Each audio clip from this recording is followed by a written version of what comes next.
ओम अतुलित बलधामं हेमशैलापदेहं धनुजवन् कृशानं ज्ञानिनाम् अग्रगण्यं सकल गुण निधानं वानराणां धीशं रघुपति प्रिय भक्तं वातजातं नमामि मनोजवं मारुततुल्य वेगं जितेन्द्रियं बुद्धिमतां वरिष्ठं वातात्मजं मानरयोत मुख्यं श्रीरामदूतं शरणं प्रपद्ये। नमस्कार, स्वागत है आपका आचार्य वाणी में। मैं आचार्य डॉक्टर विक्रमादित्य आपके साथ हूँ और आज हम बात करने जा रहे हैं कर्क राशि वालों के लिए फरवरी के अंतिम में ग्रहों ने जो परिवर्तन का योग बनाया है। इस दिन विशेष तौर पर समझें, फरवरी के अंतिम काल में मंगल जो लगातार उच्च के होकर अस्त अवस्था में चल रहे थे, सूर्य के साथ लगातार अपना योग बना रखे थे, अब वो परिवर्तन कर कर फिर पंचग्रही योग बना रहे हैं। और पंचग्रही योग जो बनाकर बैठे हुए हैं वो ऐसी जगह बैठे हुए हैं जो बड़ा विचित्र स्थिति आपके लिए उत्पन्न करेगा। आप ध्यान रखना, आपकी राशि के दृष्टिकोण से इस वक्त सूर्य, राहु, मंगल, सूर्य ने विशेष तौर पर मंगल को अस्त कर रखा है और राहु ने सूर्य के लिए समस्याएं उत्पन्न कर रखी हैं। और साथ साथ वहीं बैठे हुए बेचारे दो ग्रह शुक्र और बुध, वो भी बड़े विचित्र स्थिति में इस वक्त दिखाई दे रहे हैं। कोई आगे चलने का प्रयास कर रहा है, कोई पीछे होने का प्रयास कर रहा है। और इस मिस्ट्री वाले हाउस में बैठकर आपकी राशि के दृष्टिकोण से कई सारी समस्याएं उत्पन्न करने के योग बना सकते हैं। जो भी बोलना सोच समझ के बोलना। कई बार क्या होता है, हम भ्रम की स्थिति में होते हैं, यही ग्रह की भ्रम की स्थिति है। आपको अपनी शक्ति का भान नहीं रहता दिखाई दे रहा है।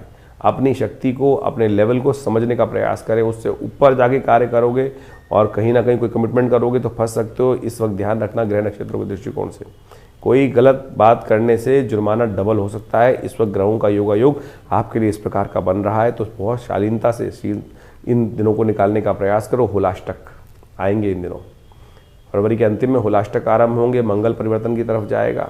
और ये मंगल का परिवर्तन आपकी राशि के दृष्टिकोण से ऐसा है कि आपको थोड़ा सा क्या हो सकता है कि लोगों से अलग कर सकता है, लोगों को एकाकी कर सकता है। लोगों की कई बार नेगेटिव प्रभाव आपके मनोमस्तिष्क पे परेशान कर सकते हैं और आपको थोड़ा सा कहीं ना कहीं अंदर से, हृदय से कहीं ना कहीं थोड़ा सा दुख होने के योग बनते दिखाई दे रहे हैं। तो इसलिए थोड़ा सावधान रहें। इस संसार को नहीं बदलना है, अपने आप को बदलने का प्रयास करना है। कौन से खास उपाय आपको चाहिए वो हम सिलसिलेवार तरीके से आपको बताते हैं। 21 तारीख का दिन शनिवार का अवसर है, चतुर्थी तिथि विद्यमान है, मनोरथ चतुर्थी है। जी हाँ, मनोरथों को सिद्ध करने वाली चतुर्थी। शास्त्र के दृष्टिकोण से मत्स्य पुराण में इसका अद्भुत महात्म कहा गया है। इस दिन ग्रह नक्षत्रों के दृष्टिकोण से देखें तो ग्रह परिवर्तन की तरफ जाएंगे आपकी राशि के दृष्टिकोण से, लेकिन पहले बहुत बढ़िया है। ऐसे में आपकी राशि के दृष्टिकोण से किसी धर्म का सानिध्य, तीर्थ का सानिध्य यदि आपको थोड़ा ले, संत महात्माओं का सानिध्य ले, तो फिर आपके लिए वारे न्यारों की स्थिति बनती दिखाई दे रही है। भद्रा है इस दिन 11-1 बजे तक खासतौर पे ध्यान रखने का काम कीजिएगा। कोई नया कार्य में ना हाथ डालें तो वो अच्छा रहेगा। चलते हुए काम भी चलते जैसे चल रहा है चलने दीजिए। शुक्र इस दिन बृहस्पति के नक्षत्र में प्रवेश करते दिखाई देंगे और वहाँ से आपकी राशि के दृष्टिकोण से थोड़ा सा योग जो बनता दिखाई दे रहा है वो कहीं ना कहीं अच्छी स्थिति में जाते दिखाई दे रहे हैं। चाणक्य नीति का इस्तेमाल कर कर बहुत सारी चीज़ों को आपको, मन को थोड़ा करना पड़ेगा, मन को थोड़ा बांधना पड़ेगा। उसको बांध कर कार्य करने का प्रयास करोगे तो बहुत अच्छा रहेगा। मंगल अभी बदला नहीं है, मंगल बदलेगा, तब यहाँ रिलेशनशिप्स में भी कुछ नया आनंद देने के योग आपकी राशि में बनते दिखाई देंगे। 22 तारीख का दिन रविवार का अवसर है, पंचमी तिथि इस दिन विद्यमान है और इस दिन साथ साथ सर्वार्थ सिद्ध योग बना हुआ है। जैसे पहले रुकावट थी, अब वो खुलकर आगे बढ़ने की स्थिति बनती दिखाई दे रही है। ग्रह नक्षत्रों के दृष्टिकोण से मेहनत बिल्कुल वेस्ट नहीं जाती दिखाई दे रही है। आपकी राशि के दृष्टिकोण से जिस भी क्षेत्र में आगे बढ़ने का प्रयास करोगे, मेहनत करोगे, वहाँ से आपको कहीं ना कहीं लाभ मिलने के योग बन सकते हैं। इस दिन पंचमी है और साथ साथ सूर्य रविवार का दिवस है, तो कोशिश ये करें अच्छे कार्य करने का प्रयास करें। भगवान सूर्य को जल दीजिए, हो सके तो नमक का दान करने का प्रयास कीजिए, आपके लिए अच्छा रहेगा। कर्क राशि वालों के लिए 23 तारीख का दिन ग्रह नक्षत्रों के दृष्टिकोण से क्या कुछ करने जा रहा है जान लीजिए। मंगल इस दिन बदलने जा रहे हैं। जी हाँ, मंगल इस दिन बदलेंगे तो आपकी राशि के दृष्टिकोण से मंगल का संबंध आपके राज्य से, सम्मान से, आपकी बुद्धि से है और ये मंगल परिवर्तन कर कर आपके लिए बहुत बढ़िया योग स्थिति ग्रह में उत्पन्न करने के योग बना रहे हैं। ये मंगल आपको वो स्थिति दिला सकते हैं कि आपको बहुत सारी चीज़ों को पहले पूर्वाभास होने के योग बनते दिखाई देंगे। और तो और लोग आपके अच्छी भावों से प्रसन्न हो सकते हैं, बस थोड़ा बोलना कम। वाणी में दोष चल रहा है इन दिनों आपका। मंगल का जो और केतु का जो एक दूसरे के समसप्तक योग चल रहा है वो कहीं ना कहीं आपकी राशि के दृष्टिकोण से ऐसा योग बनाकर बैठ गया है कि आपका बोलना ही कहीं ना कहीं लोगों को चुप सकता है। तो सत्य बातें थोड़ा कम बोलने का प्रयास कीजिए। जो आपके मन में भाव हैं उनको बहुत चाणक्य नीति इस्तेमाल करते हुए कार्य करने का प्रयास कीजिएगा। ये मंगल का परिवर्तन आने वाले कुछ दिनों में आपके लिए अन्यथा बवाल कर सकता है, तो इसको खास तौर पे ध्यान रखते हुए कार्य करने की ज़रूरत है। ये खास तौर पे कर्क राशि वालों समझ के बैठना। इस दिन आपकी राशि के दृष्टिकोण से आपको एक परिवर्तन का और योग बनता दिखाई दे रहा है। दिन आपकी राशि के दृष्टिकोण से बड़ा अच्छा दिखाई देता है और जो आपके लिए पूरी तरह से कहीं ना कहीं ग्रहों के अनुसार से लाभ की स्थिति भी उत्पन्न करता दिखाई दे रहा है। सोमवार का अवसर है, शिव का ध्यान करें। दुग्धाभिषेक शिव का करने से आपका मन भी कहीं ना कहीं प्रशस्त होगा। भगवान की कृपा से आपके कष्ट भी दूर होने के योग बनेंगे। 24 तारीख का दिन मंगलवार का दिन है, सप्तमी तिथि इस दिन विद्यमान है और इस दिन होलाष्टक भी आरंभ हो रहे हैं। ग्रहण शुभ दृष्टिकोण से इस बात का समझें कि ग्रह क्या करने जा रहे हैं आपके लिए। देखिए, आपकी राशि के दृष्टिकोण से इस वक्त चंद्रमा उच्च की होकर आपके लिए बहुत सुंदर लाभ के योग बनाने की स्थिति उत्पन्न करते दिखाई दे रहे हैं। इस दिन अष्टमी क्षय है और नए कार्यों की तरफ क्षय तिथि में दिल्ली के पंचांग के अनुसार से, क्योंकि अष्टमी तिथि है, भारत में ज़्यादातर स्थानों में अष्टमी तिथि क्षय होने के कारण से एक बात ध्यान रखिएगा, नए कार्यों के लिए कोई शुभ मुहूर्त नहीं बनता और साथ साथ होलाष्टक भी आरंभ हो रहे हैं। और होलाष्टक आपकी राशि के दृष्टिकोण से इस वक्त आपके लिए ऐसा समय है कि हर चीज़ को आपको बड़ी सावधानी के साथ करना चाहिए। छोटी छोटी बातों में कहीं ना कहीं कुछ बात जो है आपके हाथ से निकलने के योग बन सकते हैं। ऐसे योग आपकी राशि में बनते दिखाई दे रहे हैं। मंगल परिवर्तन की तरफ जा चुके हैं। राहु और केतु जिस प्रकार से आपकी राशि में बने हुए हैं वो कहीं भी आपको स्थिर भाव से बैठने नहीं देंगे और अननेसेसरी कहीं ना कहीं कुछ ना कुछ, हर पत्थर के नीचे कहीं ना कहीं कोई बवाल छुपा बैठा है ना, तो इस वक्त किसी पत्थर को टर्न करने की ज़रूरत नहीं है। इस बात को ध्यान रखें। जैसी स्थिति चल रही है उसको चलने दें। अब कैसे रक्षा होगी? होलाष्टक दिन जो होते हैं बड़े जले बुझे दिन माने जाते हैं और कहा जाता है कि इन दिनों से आरंभ कर लोग कहीं ना कहीं कुछ ना कुछ हीन भावना से ग्रसित होकर आपको परेशान करने के योग बनाते दिखाई देंगे। और इस वक्त मंगल जो परिवर्तन कर शुक्र के साथ, बुध के साथ, सूर्य के साथ, राहु के साथ विराजमान होकर जहां आपके लिए चला गया है, लोग आपसे अपेक्षा करेंगे कि आप सब ठीक करें, लेकिन खुद आपके लिए कोई अच्छा करने वाला नहीं है। ये विचित्र जो योग है आपकी राशि में बना हुआ है। तो इस समय में थोड़ा स्थिर भाव से कार्य करने की ज़रूरत है। बहुत जल्दी स्थान परिवर्तन करने की ज़रूरत भी नहीं है। मनोभाव को परिवर्तन करने की ज़रूरत नहीं है। होलाष्टक के दिन जो जैसा हमने कहा कि कहीं ना कहीं जले बुझे दिन होते हैं, इससे अपने घर की, परिवार की, व्यवसाय की, सबकी रक्षा करने की ज़रूरत होती है। तो आप क्या करें आपकी राशि के दृष्टिकोण से? तो हमें दिखाई देता है मखाने आपके लिए सबसे श्रेष्ठ रहेंगे। मखानों का बंधनवार बनाकर, मखानों जो घर में मिलते हैं उनके बंधनवार बना लीजिए और उनको विशेष तौर पर भगवान शंकर के मंत्र सिद्ध कीजिए। ओम त्र्यंबकम यजामहे सुगंधिम पुष्टिवर्धनम उर्वारुकमिव बंधनान मृत्योर्मुक्षीमामृतात्। मखानों 5-5 मखानों को लेकर उसकी करीब करीब 11 लड़ियां बनाकर एक सफ़ेद धागे में उसको पिरोने के बाद उसको सिद्ध कर लीजिए। त्र्यंबकम यजामहे सुगंधिम पुष्टिवर्धनम उर्वारुकमिव बंधनान मृत्योर्मुक्षीमामृतात्। इस मंत्र का उच्चारण करते हुए ये आपके लोगों से आपके नेगेटिव प्रभाव को, घर के पर पड़ने वाले नेगेटिव प्रभाव को ठीक करने का योग बनाएगी। बहुत ज़बरदस्त बंधनवार है। आमतौर पर हम देखते हैं लोगों को पता नहीं कौन कौन से नज़र बट्टू बांध कर घर के आगे लगा लेते हैं और वो कहने के लिए है, पैसे भी खर्च कर देंगे। ये उपाय बताया हमने आपको 5 रुपये का। आप नज़र बट्टू कुछ भी लेके आएंगे, वो 1000-2000 रुपये पता नहीं कौन कौन से, चाइना से बना हुआ, कहीं से बना हुआ, पता नहीं किसको कौन सा लोग कहते हैं हमने मैग्नेट से चार्ज कर दिया है। अरे भैया, मंत्र से चार्ज करो ना। भाव आपकी कंडीशन आप ही जान सकते हो। आपके दिल का हाल आपसे बढ़िया कौन जान सकता है? तो उनको हाथ में रखिए, छोटा सा सुई लेकर, सफ़ेद धागे में लेकर इन 5-5 की लड़ियाँ बनाकर, 11 लड़ी बनाकर एक साथ में इस प्रकार से बांध दीजिए, घर के आगे लगा दीजिए। सौंदर्य भी बनेगा, ऑर्गेनिक चीज़ भी है और ये चमत्कारिक चीज़ है। महालक्ष्मी का प्रतीक माना जाता है, खासतौर पर ध्यान रखिएगा। और ये फूल जो है महालक्ष्मी का प्रतीक है। नेगेटिविटी घर से दूर रखेगी, घर में लक्ष्मी का आगमन करने का सुंदर रास्ता बनाएगी। और इस बात का ध्यान रखें तो आपके लिए बड़ा श्रेष्ठ शास्त्र में वर्णित उपाय ही हम आपके समक्ष उपस्थित करने का प्रयास करते हैं। इसको लगाकर अपने घर में रख लीजिए, पूरे वर्ष लगाइएगा और देखिएगा कैसे भी कष्ट घर से दूर ना हो और घर में घुसने ही ना दे। ये एक छोटा सा मखाना आपको किस प्रकार से लाभ दे सकता है, आप खुद उसको अनुभव करके देखें, आपके लिए कल्याणकारी होगा। इस दिन मंगलवार भी है और साथ साथ होलाष्टक भी आरंभ हो रहे हैं। तो हमने आपके लिए, कल्याण के लिए, आपके मनोबल को बढ़ाने के लिए, क्योंकि मंगल इन दिनों नेगेटिव चल रहे हैं, कमज़ोर चल रहे हैं, राहु के साथ चल रहे हैं, सूर्य के कारण से अस्त चल रहे हैं, तो कहीं ना कहीं मंगल का प्रभाव नेगेटिव ना पड़े तो उसके लिए हनुमान यज्ञ आश्रम पे रखा है, सुंदरकांड का पाठ रखा है। आप स्वयं जो दिल्ली में रहते हैं विवेकानंद योग आश्रम में इस कार्यक्रम में सम्मिलित हों हमारे साथ, माँ भगवती का आशीर्वाद लें, हनुमान जी के यज्ञ में बैठें। और ये कार्यक्रम शाम को 5 बजे से शुरू होता है और करीब करीब रात्रि में 9-10 बजे तक भंडारे के साथ चलता है। भगवती का सुंदर शिव विग्रह जो 500 साल पुराना चमत्कारिक शिव विग्रह वो विराजमान है। हनुमान जी की सिद्ध प्रतिमा मनोकामना सिद्धि मंदिर के अंदर विराजमान है। उनका वो चोला चढ़ेगा तो आप आइए, सवा मनी का भोग लगेगा।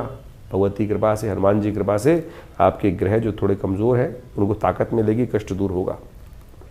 25 तारीख बुधवार का अवसर, 9वीं तिथि विद्यमान है और इस दिन ग्रह नक्षत्रों के दृष्टिकोण समझें सर्वार्थ सिद्ध योग भी बनने वाला है, लेकिन दोपहर के बाद। और आपकी राशि के दृष्टिकोण से हम देखें तो ग्रहों का योग लाभ की स्थिति में आपके लिए बहुत सारे चांसेस देने को तैयार है। बुध अभी वक्री हुए नहीं है और बुध का ये ग्रहों का योग जो बनकर आपकी राशि के दृष्टिकोण से बना हुआ है वो पंचग्रही योग बनाकर थोड़ा सा मन में कहीं ना कहीं संन्यास की बात, थोड़ा सा भागाई की बात, एक जगह स्थिर भाव से कार्य न करने की भाव बार बार मन में डालता है और थोड़ा सा ऐसा लगता है कि क्यों फंसा हुआ हूँ, छोड़ूँ छाड़ूँ। अरे कुछ छोड़ने की ज़रूरत नहीं है, ये केवल टाइम बिंग का फैक्टर है। आपकी वाणी जो है बस लोगों को कष्ट ना दे, इस बात का ध्यान रखें। तो इसलिए बहुत ज़्यादा अधिक बोलना, शांति, मौन का दान करने का प्रयास कीजिए, वो आपके लिए सबसे श्रेष्ठ रहेगा। मौन चीज़ कार्य करने का प्रयास करें। आनंद नवमी है इस दिन। आनंद नवमी जो होती है मौन से ही आनंद मिलता है, किसी को कहने से कुछ लाभ नहीं मिलने वाला है। तो मौन भाव का काम करें, माँ भगवती सरस्वती की आराधना करें। आपकी राशि के दृष्टिकोण से सबसे श्रेष्ठ उपाय हमने आपको बताया है, इसको करने का प्रयास करें। भारतीय संस्कृति में जिस प्रकार से विभिन्न पुराणों मतों से ये उपाय निकाले गए हैं उनको हम आपके समक्ष रख रहे हैं, करिए, कल्याण होगा। 26 तारीख का दिन बृहस्पतिवार का दिन है, 10वीं तिथि विद्यमान है और साथ साथ इस दिन आपकी राशि में बन चुका है धन योग। लेकिन आपका ये धन योग जो बन रहा है ना, वो खास तौर पे ध्यान रखने की ज़रूरत है कि नुकसान को बचाना पड़ेगा, तभी जाके धन योग कीर्ति देगा, लाभ देगा। नहीं तो लीकेज भी साथ साथ चलती नहीं है। खर्चे आपके लिए इस वक्त जो आपके जो मनोमस्तिष्क में दिमाग आ रहा है, ऐसा दिखाई देता है हमें कि बिना पैसे खर्च करे कुछ नहीं मिलता है। हम खर्च करेंगे तभी हमको लाभ प्राप्ति के योग बनेंगे। दुनिया में खाली हाथ लोग आते हैं और किस्मत से परिवर्तन कर कर लाभ ले जाते हैं। तो इस बात को ध्यान हटा दीजिए। आपका दिमाग इन दिनों राशि के दृष्टिकोण से ऐसा चल रहा है कि हर चीज़ में कहीं ना कहीं आप यही सोचते हैं कि मैं कुछ खर्च करूं उसके बाद लाभ होगा। अरे बिना खर्च करे भी आप कमा सकते हैं, इस बात का ध्यान रखो, ये बात पे ध्यान रखो। लेकिन दिमाग चलने नहीं दे रहा है आपकी राशि में। आपकी राशि में जिस प्रकार से बृहस्पति महाराज और केतु ने खेल कर रखा है कि आपके दिमाग को थोड़ा बंद कर रखा है। थोड़ा शांति से बैठे, उसको विचार करने का प्रयास कीजिए, तब आपके लिए अच्छा योग बनता दिखाई देगा। कम से कम एक काम करें, अपने माथे पर हल्दी का टीका लगाएं, केले का दान करें, भगवान विष्णु का पूजन करें। देखिए कहीं ना कहीं ग्रहों से परिवर्तन का योग बनेगा। इस दिन बुध होने जा रहे हैं वक्री, और ये बुध का वक्री होना आपकी राशि के दृष्टिकोण से थोड़ा सा कहीं ना कहीं कुछ समस्या उत्पन्न करने के योग बना सकता है। ध्यान रखना, विचार जो है सीधे रास्ते के बजाय उल्टे रास्ते चलते दिखाई देंगे आपकी राशि के दृष्टिकोण से। तो विचारों को सीधा करने का प्रयास करो, शांत करने का प्रयास करो। जल्दी जल्दी चंचलता नहीं, स्थिरता चाहिए, तब जाके ठीक होगा। तो कर्क राशि वालों, 27 तारीख का दिन शुक्रवार का दिन है, एकादशी तिथि, आमल की एकादशी का योग बन रहा है। ब्रह्मांड पुराण के अनुसार से, शास्त्र के दृष्टिकोण से कहा जाता है कि भगवान विष्णु की सुंदर आराधना का दिवस है। आपकी राशि में धन योग बना हुआ है, कीर्ति कहीं ना कहीं देने की तरफ चलता दिखाई दे रहा है। लेकिन आपकी राशि में आपको थोड़ा सा ध्यान यह करना पड़ेगा कि इस समय इस तिथि को विशेष तौर पर आप समझें। इस वक्त आपके राशि के दृष्टिकोण से ग्रहों ने जो चाल चली हुई है वो मन की स्थिरता नहीं प्राप्त होने दे रही है। चाहे कोई भी लेवल पर हो, मन जो है थोड़ा सा भटकाव की तरफ जाता दिखाई दे रहा है। ग्रह स्थिति ऐसी है कि 5-5 ग्रह एक साथ विराजमान है और सूर्य के साथ, सूर्य ने यहाँ पर राहु के साथ जो युति बना रखी है वो कहीं अस्थिरता का भाव बहुत ज़्यादा उत्पन्न करने के योग बना रखा है। और किसी भी लेवल पर आपके मन को थोड़ा शांति कम मिलती दिखाई दे रही है। कुछ छटपटाहट है। केतु द्वितीय भाव में बैठने के कारण से कहीं ना कहीं ऐसा भाव उत्पन्न कर रहे हैं कि इधर भी शांति नहीं, उधर भी शांति नहीं। तो शांति प्राप्त करने के लिए थोड़ा सा शांत भाव से बैठने की ज़रूरत है। आमल की एकादशी है इस दिन, कम से कम एक काम करें। इसको आज की तारीख में मॉडर्न एज में ऐसी समस्या जो उत्पन्न होती है उसको एंजाइटी डिसऑर्डर कहा जाता है। एक मानस रोग के तौर पे अगर बहुत ज़्यादा बढ़ जाए तो फिर दिक्कत भी कर देता है। एक काम करें, आज के सुंदर उपाय के तौर पर आमल की एकादशी है। ब्रह्मांड पुराण में इसके बारे में वर्णन लिखा है कि आमली का पेड़ होता है, जो उसके पेड़ के नीचे जाएं और वहाँ बैठकर एकाग्रचित भाव से भगवान विष्णु का पंचोपचार षोडशोपचार पूजन करें। और कोई श्रेष्ठ ब्राह्मण मिल जाए तो पुरुष सूक्त के मंत्रों के द्वारा ओम सहस्रसी रेखा पुरुखा सहस्राक्ष सहस्रपात सबो मिग्वं सर्वतत्वात्र तिष्ठतसांगुलम, इस प्रकार से उनके पंडित जी को बुलाकर आप एक काम करें, 16 मंत्रों से 16 चीज़ें भगवान को अर्पित करने का प्रयास कीजिए। हर पंडित जी को पता है कि कैसे पुरुष सूक्त के द्वारा भगवान का पूजन कराया जाता है। ये उपाय करने का प्रयास करें। यह अमल की एकादशी सर्व प्रकार के कष्टों को दूर करने वाली एकादशी मानी जाती है। यह अमल की एकादशी जो है फागुन मास के जो शुक्ल पक्ष की एकादशी के दिन कहा जाता है। और ब्रह्मांड पुराण के अनुसार से इस दिन खास तौर पर कहा जाता है आरोग्यता प्राप्त करने का सुंदर योग बनता है।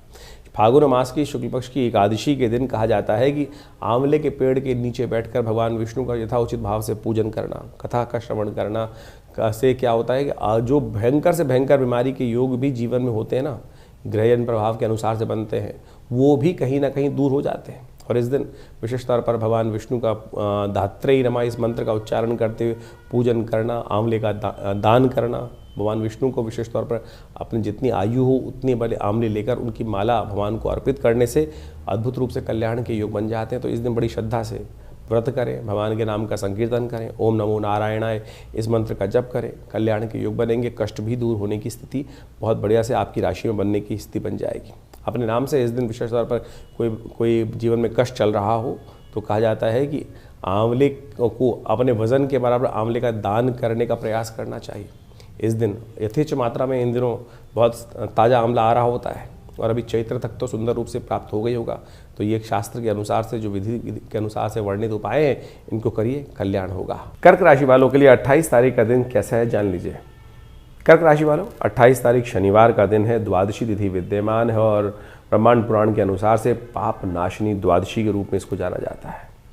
आपकी राशि के दृष्टिकोण से इस वक्त ग्रहों का जो परिवर्तन का योग बन रहा है वो आपके लिए बहुत शुभ है। ग्रहों ने एक परिवर्तन बनाया है, आपकी राशि के स्वामी आपके ही घर में राशि में विराजमान हो गए हैं और इस प्रकार से एक नई आपके लिए उम्मीद जागने का योग बनता दिखाई दे रहा है। आने वाले 2-3 दिनों में खासतौर पर आनंद का योग आपकी राशि में विराजित होता दिखाई दे रहा है। ऐसे में आपकी एनर्जी लेवल भी बहुत अच्छा दिखाई दे रहा है, चीज़ें आपके लिए बड़े फेवरेबल जाने के योग बनते दिखाई दे रहे हैं। लेकिन बुध का अस्त होना आपकी राशि के दृष्टिकोण से समझें कि इस बुध का अस्त होना आपके लिए कैसा रहेगा, लोग बहुत सारे प्रश्न कर रहे होंगे। हमें आपकी राशि के दृष्टिकोण से दिखाई देता है अच्छा ही है, चिंता ना करो। बुध का अस्त होना आपके लिए कहीं ना कहीं शुभ योग बनाएगा, नुकसान नहीं देगा। तो इसलिए बुध के निमित्त थोड़ा उपाय कर लो तो कम से कम और ठीक अच्छी होगी। गौशाला में जाकर थोड़ा चारा इत्यादि, यदि पालक इत्यादि गाय को कभी कभी खिला दोगे तो अच्छा ही होगा, उसे पॉजिटिव ही रहेगा आपके लिए। फागुन का महीना अपने आप में बड़ा अद्भुत योग लेकर आता है। फागुन में कई प्रकार के योग बनते हैं, शिवरात्रि इत्यादि योग अभी आपने देखे हैं। साथ में ग्रह गणनाओं के अनुसार से इस बार जो फागुन का समय देखें, अभी ग्रहण पड़ के चुका है। भारत में नहीं था ग्रहण, लेकिन उसके साथ साथ उस ग्रहण का प्रभाव तो पूरे विश्व में आता दिखाई दे रहा है। जिस प्रकार से कहा जाता है, यदि वराहमिहिर संहिता को उठा के देखें तो वराहमिहिर संहिता में लिखा है कि फागुन के महीने में जब ग्रहण पड़ता है तो जिन क्षेत्रों में ग्रहण पड़ता है उससे पूर्व के क्षेत्रों में कहीं ना कहीं प्राकृतिक आपदाओं के, कहीं ना कहीं वैमनस्य के और वहाँ जो लोग रहते हैं उनके जीवन में कहीं ना कई प्रकार के कष्ट होने के योग बनते हैं। तो अभी देखिए ग्रहण जिस प्रकार से पड़ा, साउथ अफ्रीका इत्यादि क्षेत्रों में पड़ा है और उस क्षेत्र का प्रभाव समझें कि उसके पूर्व की तरफ जरा देखें तो ऊपर जहाँ पर भी युद्ध इत्यादि चल रहे हैं यूरोप इत्यादि में, पूर्व से लेकर जो कहा जाता है क्षेत्र के अनुसार से, तो वहाँ भयानक आपदाएं आने के योग, यानी भयावह स्थिति और ज़्यादा आने वाले समय में पड़ने के योग दिखाई देते हैं। और इस वक्त सूर्य और शनि के आसपास बहुत सारे ग्रह एकत्र हैं। ये कुछ ना कुछ असंभव कुछ कार्य होने के योग बनाती दिखाई दे रही है, कुछ अशुभ कार्य होने के योग भी बनाते दिखाई दे रहे हैं। तो इस प्रकार से भारतीय संस्कृति के अनुसार से ज्योतिष विज्ञान की काल गणना जो है वो बहुत ही परिष्कृत मानी जाती है। बहुत सारे लोग ज्योतिष के अनुसार से, अभी हम कुछ दिन पहले एक टीवी डिबेट में थे और वहाँ कुछ ना कुछ जो आज की तारीख में जिनको कहा जाता है साइंटिस्ट, वो बैठे थे। मुझे तो ऐसा लग रहा था कि वो साइंटिस्ट नहीं है, ज़्यादा कम्युनिस्ट टाइप के लोग बैठे हुए हैं, जिनको जिस प्रकार से केवल भारतीय ज्योतिष विज्ञान, भारतीय पराविज्ञान जो है उसी का विरोध करना है। जबकि आप बात मान के देखें भारत के अंदर जितना विज्ञान है, जितनी क्षेत्र हैं, उन सब के अंदर जो जो विज्ञान बताया गया है वो आज ये तो कहने लगे हैं, पाश्चात्य लोग भी ये बात कहने लगे हैं कि एस्ट्रोलॉजी का कैलकुलेशन जो है वो बिल्कुल करेक्ट है और बिल्कुल पुराना प्राचीनतम है, भारतीय ऋषि मुनियों की अद्भुत खोज है। लेकिन अभी भी जिस प्रकार से अनर्गल प्रलाप भारत में बैठे हुए कुछ कम्युनिस्ट प्रकार की मानसिकता के लोग हैं, आज उनको नहीं समझ में आ रहा है। तो कोशिश ये करें, हम कर रहे हैं कि हर चीज़ को वैज्ञानिक तथ्यों के अनुसार समझाने का प्रयास किया जाए। तो इस बात को हम अच्छे से समझें कि ज्योतिष विज्ञान की जो गणनाएं हैं बिल्कुल प्रत्यक्ष रूप से है और उनके अनुसार से हम अपने समय को परिवर्तन करने की तरफ ले जा सकते हैं। जीवन में हर क्षण कुछ ना कुछ परिवर्तन हो रहा है और उसका प्रभाव भी हो रहा है, कुछ शुभ कुछ अशुभ। और ये शुभ अशुभ जो होता है वो व्यक्ति के कर्मानुसार होता है। यदि आपने शुभ कर्म किए हैं तो प्रारब्ध में आपके जीवन में भी शुभ होने का योग बन जाएगा प्रारब्ध के अनुसार से। लेकिन अशुभ कर्म किए हैं, कहीं ना कहीं हो रहा है, तो उससे जीवन में कष्ट होने के योग बन जाते हैं। तो हमको प्रयास करना चाहिए, कुछ भी हो कैसे भी हो, जीवन में शुभ की तरफ अग्रसित हो, क्योंकि शुभ किया हुआ कर्म, सोच का किया हुआ शुभ कर्म वो है आपके जीवन के गलत कर्मों को भी बदल सकता है। शिवरात्रि आई, ये जो उत्सव आते हैं समय समय पर, चाहे वो हर रोज़ हम इस कार्यक्रम के माध्यम से आपके समक्ष जो उपस्थित होते हैं, हम पौराणिक ज्योतिष को लेकर आपके समक्ष उपस्थित होते हैं। ज्योतिष में पंचांग को यदि आप देखेंगे तो हर रोज़ कोई ना कोई तिथि का कोई महत्व शास्त्र में वर्णित किया गया है और वो इतना अद्भुत है कि उसके अंदर यदि हम जो ज्योतिष के दृष्टिकोण से लोग उपाय की तरफ जाते हैं, उपाय है क्या, टोटकों में फंस गए लोग, ये कर ले, चावल दान कर दे, ये कर दे, वो कर दे, सिर पे से वार के ऐसा कुछ कर दे। ये जो उपाय शास्त्र में वर्णित है, पौराणिक ग्रंथों में आप देखें तो वो टेस्टिमनीज हैं कि जैसे लोगों ने अपने जीवन में कष्ट आए और उनको निवृत्त दूर करने के लिए लोगों ने क्या क्या उपाय किस प्रकार से, वो कथाएं नहीं है, टेस्टिमनीज हैं लोगों की, और जो शास्त्र में ऋषि मुनियों ने वर्णित करी हैं, किस काल में किस प्रकार से उपाय किया, कैसे किया और उससे क्या कुछ ठीक हुआ। जो सत्यनारायण कथा आप समझे कि वो सत्यनारायण की जो कथा है वो केवल कथा नहीं है, लोग सोच के बैठ जाते हैं, वो वास्तविक तौर पे वो प्रभाव है कि लोग बताते हैं कि किस प्रकार से उनके जीवन में कष्ट आया और उस कष्ट को ठीक करने के लिए उसने कौन सा किस प्रकार का उपाय किया। और सत्य माने वो जो कथा में टेस्टिमनी है, उस उपाय को, उस नाम को, हरि नाम का संकीर्तन करके व्रत कर कर वो कष्ट से व्यक्ति दूर हो गया। तो आप जो है, हम जो आपकी राष्ट्र के दृष्टिकोण से जो उपाय बता रहे हैं वो बिल्कुल शास्त्र के, हम तो ग्रंथ का नाम तक बताते हैं आपको कि किस ग्रंथ में कैसा कौन सा उपाय वर्णित है, उसको कर लीजिए, वही आपके जीवन के कष्टों को दूर करने वाला है। और ग्रहों की चाल समझें, ग्रहों की चाल इस समय ज्योतिष के दृष्टिकोण से आप देखें, बहुत सारे ग्रह फरवरी के अंत में परिवर्तन की तरफ जा रहे हैं। मंगल सबसे बड़ा परिवर्तन प्राप्त करने वाले हैं। मंगल का योग जिस प्रकार से बनने वाला है, वो परिवर्तन करने के योग बनने वाला है, वो बहुत विशेष प्रभाव आपकी राशि के अनुसार से उत्पन्न करने वाला है। उसको हमने आपको बताया भी किस प्रकार का प्रभाव रहेगा। कोशिश करें, प्रयास करें कि इन सब प्रभावों को ठीक अपने जीवन में लाने के लिए, बुध महाराज अब अस्त होने जा रहे हैं, बुध का बहुत जल्दी अस्त होना और सूर्य के सन्निकट, शनि का सूर्य के सन्निकट, इतने सारे ग्रहों का जो होना वो कहीं ना कहीं कुछ अशुभ योगों को उत्पन्न करता दिखाई दे रहा है। तो इसको ठीक करने के लिए जो उपाय हम समय समय पर आपके लिए बता रहे हैं तो उनको करिए। ईश्वर की कृपा से आपके जीवन में बहुत सारे कष्ट दूर होने के योग बन जाएंगे। और मंगल अभी अस्त चलने वाला है, ध्यान रखना, मंगल अभी काफ़ी लंबे समय तक अस्त चलने के योग बना ही रहा है। तो ऐसे में तो आप कोशिश ये करें, हनुमान जी का नित्य प्रति स्तवन करते रहें। अभी 1-1.5 महीना मंगल अभी अस्त चलेंगे और ऐसे में इस समय में मंगल जो है दुस्साहस करवा देता है कई बार और गलत कार्यों में फंसा देता है। और जिन जिन की कुंडलियों में कुछ मंगल अशुभ स्थिति में चल रहे हैं, दशाएँ चल रही हैं या शनि का कुछ नेगेटिव प्रभाव चल रहा है, तो उनको तो खास तौर पर कुछ ना कुछ उपाय करते रहना चाहिए जो हम बता रहे हैं। और जिस प्रकार से अपने स्वास्थ्य को दिखाने के लिए डॉक्टर के पास जाते हैं, वैद्य के पास जाते हैं, उसी प्रकार से अपनी ग्रहों की गणना को भी समझने के लिए समय समय पर अपने ज्योतिषविद से, अपने ज्ञानी ज्योतिषियों से अपनी मंत्रणा करते रहना चाहिए, क्योंकि समय से पहले पूर्वाभास हो जाता है फिर, और उससे बचने के बहुत सारे रास्ते मिल जाते हैं। हज़ारों लोग इससे लाभ उठाए, करोड़ों लोग मैं कहूँगा लाभ उठाते आए हैं इससे। तो आप भी अनेक विडंबनाओं को मन से हटाएं। और कई बार हम अपने ज्योतिष कार्यक्रम के माध्यम से बहुत सारी चीज़ें बताने का प्रयास करते हैं। अभी हमने पिछली बार आपको बताया था कि इस बार 5 मंगल का योग बन रहा है और ये 5 मंगल फागुन में पड़ रहे थे। और एक महानुभाव हमारे चैनल पे कमेंट करके बोल रहे थे कि भाई साहब फरवरी में तो 4 मंगल पड़ेंगे। फरवरी नहीं बताया जाता है, फागुन के महीने में इस बात को बताया जाता है। तो आप कोशिश ये करें, हमारे मनोमस्तिष्क में आज समाज में ना ऐसा हो गया है कि हर चीज़ को काटना ही है। सीधी तरह से चीज़ों को समझने का प्रयास करें। ज्योतिष के माध्यम से हम जो भी अपने चैनल के माध्यम से बता रहे हैं वो आपके कल्याण के लिए ही बताने का प्रयास कर रहे हैं। और उसी जो उपाय बता रहे हैं, हम यहाँ कुछ बेच नहीं रहे हैं, आमतौर पे जितने भी आज दिख रहे हैं समाज के अंदर कि जो भी कुछ ज्योतिष गणना बता रहे हैं, कोई नग बेच रहा है, कोई कुछ और बेच रहा है, कोई और लगातार बेचने के लिए दुकान खोल कर बैठ गए। इस कार्यक्रम के माध्यम से हम आपके समक्ष जो कुछ शास्त्र में वर्णित है, जो उपाय शास्त्र में वर्णित है, उन्हीं को पुराणों से निकालकर आपके समक्ष उपस्थित करते हैं। एक एक बात को तर्क के दृष्टिकोण से रखते हैं। कोशिश करें उनको सही रूप से अमल करने का प्रयास करें, और फिर भी कोई मन में शंका हो तो चिंता ना करें। ये दिल्ली में जो आश्रम है वो आपके लिए ही बनाया गया है। हमारे पिता आचार्य श्री केशव देव जी महाराज ने आज से 70 साल पहले इस आश्रम की स्थापना करी और दिल्ली में ही करी, और वहाँ हम शोध संस्थान चलाते हैं। 50 से ऊपर पुस्तकें जो हैं भारतीय संस्कृति, पराविज्ञान, मनोविज्ञान, योग विज्ञान, मंत्र विज्ञान, यज्ञ विज्ञान, मुद्रा विज्ञान, योग इत्यादि पर, कर्मकांड इत्यादि पर हमने बहुत बृहद रूप से लिखी हैं। चाहे वो कुंडलनी ध्यान साधना के संबंध में हो, आध्यात्मिक साधना के संबंध में हो, और समय समय पर महीने में कम से कम 10 बार बड़े कार्यक्रम होते हैं। उसमें हम स्वयं बैठते हैं, स्वयं मिलते हैं आपसे। तो आप आइए और आज राजा रानी कथा सुनने से ऊपर उठे, शास्त्र को समझें।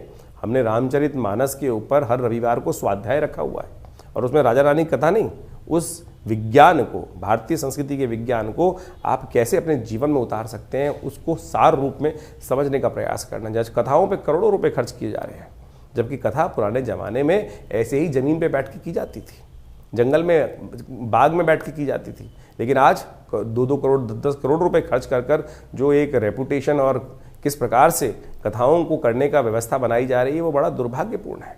और बड़े बड़े मंच पे लोग बैठकर धर्म के प्रति किस प्रकार का बात बोलते हैं। बहुत लंबे चौड़े बड़े कथावाचक हैं। उन्होंने अभी राम कृष्ण कथा कहते कहते कृष्ण को भी कितनी प्रकार से उपहास, भगवान का भी उपहास उठाने का प्रयास किया। अरे शास्त्र में कैसी घेलमेल हुई है, क्या इन ज्ञानियों को पता नहीं है?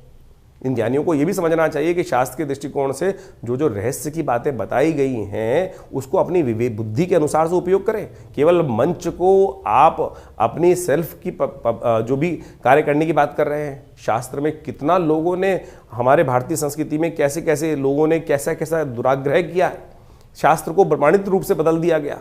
क्या क्या पता नहीं, अपने हित स्वास्थ्य को सिद्ध करने के लिए, चाहे वो अलग अलग मत के लोग रहे, अलग अलग राजा रहे, अलग अलग जो आक्रांता रहे, उन्होंने हम सनातन धर्म के ऊपर कैसे आक्षेप करने का प्रयास किया है। और वही मंच के माध्यम से बड़े बड़े कथावाचक भगवान कृष्ण, भगवान को भी नहीं छोड़ते हैं। आपको कथावाचक होते हुए, लोगों को ज्ञानी महात्मा होते हुए इस बात को समझ में आना चाहिए कि शास्त्र में एक बात को बताया गया है, तो अगर उसमें कुछ बदलाव किसी ने किया है तो कम से कम कथावाचक के रूप में, ज्ञानी के रूप में यदि व्यक्ति उपस्थित है, व्यास गद्दी पे उपस्थित है, तो उसको तो कम से कम समझ लेना चाहिए। तो मैं कहूँगा ये मुरारी बाबू जैसे लोग भी आज जिस प्रकार से अलग अलग प्रलाप करने की बात करते हैं, दुखद है। बड़े बड़े पद पे बैठे हुए लोग केवल आज उपहास करने का प्रयास कर रहे हैं, और आज वृंदावन से, मथुरा से कितने लोग इस क्षेत्र में घुसते चले जा रहे हैं। ज्ञान नहीं है, संस्कार नहीं है, परिवार नहीं है, और उसके बाद भी जिस प्रकार से शास्त्र को प्रमाण उपस्थित नहीं करते हैं। गलत जहाँ पर है उसको गलत करने का प्रयास कीजिए, गलत कहने का प्रयास कीजिए, अपने मंच से उस बात को ना कहें तो अच्छा रहेगा। तो इस बात को समझने का प्रयास करना चाहिए। भारतीय संस्कृति परम शुद्ध है, सम्मान की संस्कृति है, और वहाँ पर परमात्मा ने जो भी उदाहरण उपस्थित किए, भगवान ने जो भी ऋषि मुनि ने उदाहरण उपस्थित किए हैं, हम सबके कल्याण के लिए किए हैं। लेकिन हमारे शास्त्रों के माध्यम से बहुत सारे लोग उस मंच को गलत तरह से उपयोग करने का प्रयास कर रहे हैं। आप सबको उसको समझना चाहिए। और जो भी कोई मन में प्रश्न हो तो आप आइए हमारे आश्रम में। दिल्ली में विवेकानंद योगाश्रम बहुत बड़ा शोध संस्थान है, बड़ा हॉस्पिटल है। योग प्राकृतिक चिकित्सा में बहुत अद्भुत रूप से आध्यात्मिक क्षेत्र में हम कार्य कर रहे हैं। आप सबसे रविवार को भी मिलते हैं। हर रविवार को सुबह 8 से लेकर 11 बजे तक बड़ा कार्यक्रम चलता है। मंगलवार को सुंदरकांड के कार्यक्रम चलते हैं। तो समय समय पर आप आकर आश्रम पर जुड़ सकते हैं और अपने प्रश्नों का निदान भी जान सकते हैं। और हर रविवार को वहाँ जनरल एक सामूहिक कार्यक्रम रहता है सुबह के समय पर। आप उसमें सादर आएंगे तो कोई फीस नहीं ली जाती है। बहुत सारे लोग फीस के चक्कर में घूमते रहते हैं। आश्रम में रविवार को भंडारा होता है, मंगलवार को भंडारा होता है, हर मंगलवार हर रविवार को भंडारा होता है। गौशाला चल रही है बहुत बड़ी, सबका उसमें कार्य करने के लिए हम कार्य करते हैं। तो दिल्ली के क्षेत्र में हम तो लगे हुए हैं। यज्ञ इत्यादि हर रोज़ 8 घंटे रविवार को होता है। माँ भगवती का सुंदर शिव विग्रह विद्यमान है, जो मुल्तान से 500 साल पुराना शिव विग्रह। हमारा सौभाग्य था कि हमारे परिवार में भगवती का शिव विग्रह का जो है आना 1947 में, और वह आज भी मूर्ति, दिव्य चमत्कारी मूर्ति भगवती की प्रतिष्ठित है। उनका दर्शन कर लेने मात्र से माँ भगवती जीवन में कल्याण का रास्ता बना देती हैं। सदकर्मों का उदय कर देती हैं। तो आइए दिल्ली में विवेकानंद योगाश्रम में हम आपका स्वागत करेंगे और जुड़िए इस परिवार से, कल्याण होगा।